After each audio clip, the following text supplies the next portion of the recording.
Pernah nggak sih kamu merasa uang tuh sekarang makin cepat habis? Contohnya kayak belanja dapur aja sekarang. 100.000 kalau dibawa ke pasar itu dapatnya sedikit. Padahal dulu bisa cukup buat seminggu. Gaji tetap, tapi harga-harga naik. Bingung? Wajar. Hari ini kita bakal bahas pelan-pelan apa itu sebenarnya inflasi dan kenapa inflasi itu bisa bikin hidup kita makin mahal, dan apa yang bisa kita lakukan untuk melawan inflasi. Duduk yang nyaman, siapin minuman, kita ngobrol santai aja.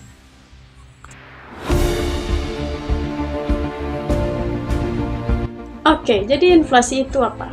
Gampangnya gini, harga barang dan jasa naik terus menerus.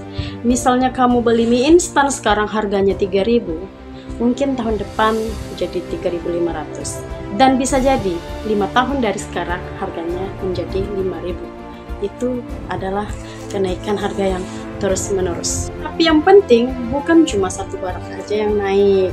Kalau umpamanya harga cabai naik karena gagal panen, itu bukan inflasi namanya, tetapi itu kenaikan musiman. Jadi itu harganya naik sementara terus turun lagi. Jadi inflasi itu bukan yang seperti itu. Dan yang paling penting juga harganya terus maksudnya harganya itu terus naik, bukan naik terus turun. Itu enggak inflasi itu namanya. Mulai dari umpamanya terus naik itu seperti bahan pangan, makanan, ongkos, dan biaya sekolah yang terus naik. Nah, jadi naik terus menerus itu yang namanya inflasi.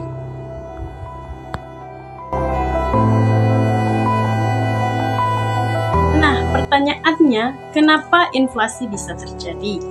Sebenarnya banyak alasan penyebab inflasi itu bisa terjadi, tapi yang 3 ini paling sering terjadi, yaitu yang pertama, permintaan naik atau tinggi.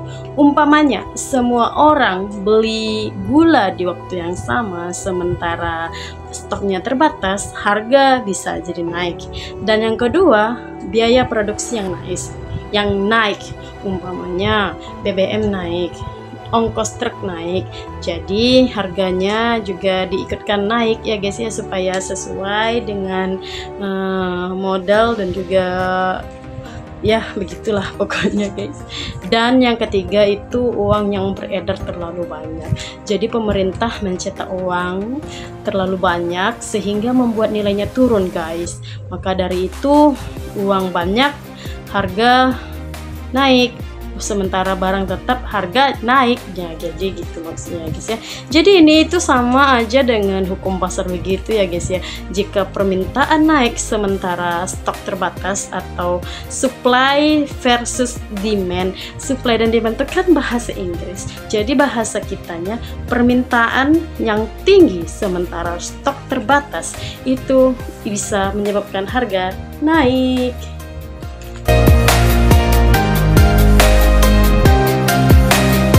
Sekarang yang penting kita tahu, inflasi itu bisa menyebabkan apa? Apa akibatnya dari inflasi ini bisa terjadi?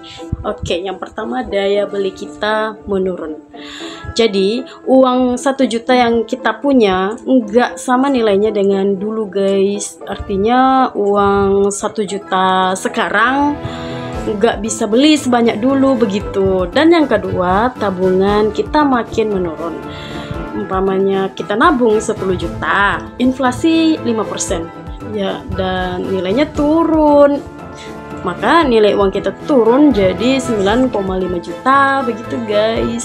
Dan yang ketiga, biaya hidup makin tinggi, transport naik, ongkos sekolah naik, kesehatan dan segala macam, padahal gaji mungkin naiknya cuma sedikit.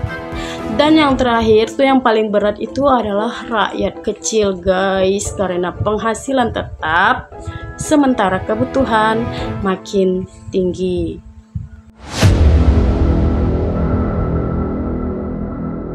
Jadi apakah kita cuma bisa pasrah?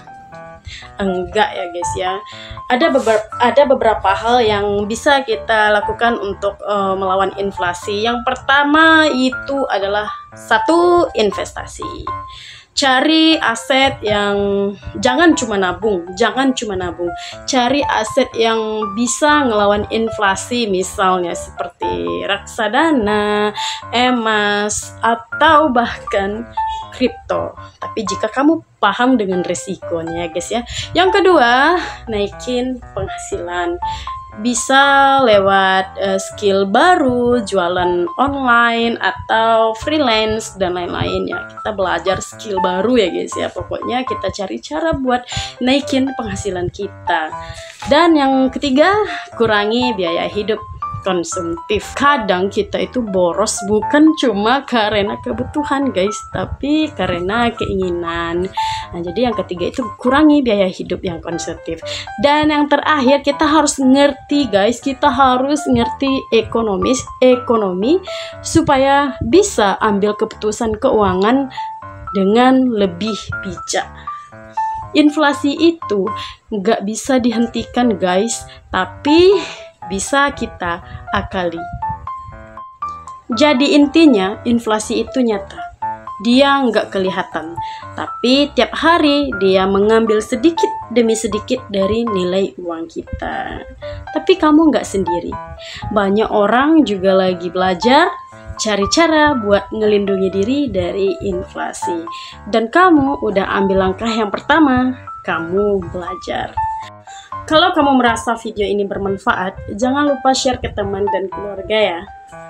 Dan jangan lupa subscribe karena channel ini akan membahas topik seputar soal uang, hidup, dan cara bertahan di era yang makin mahal ini.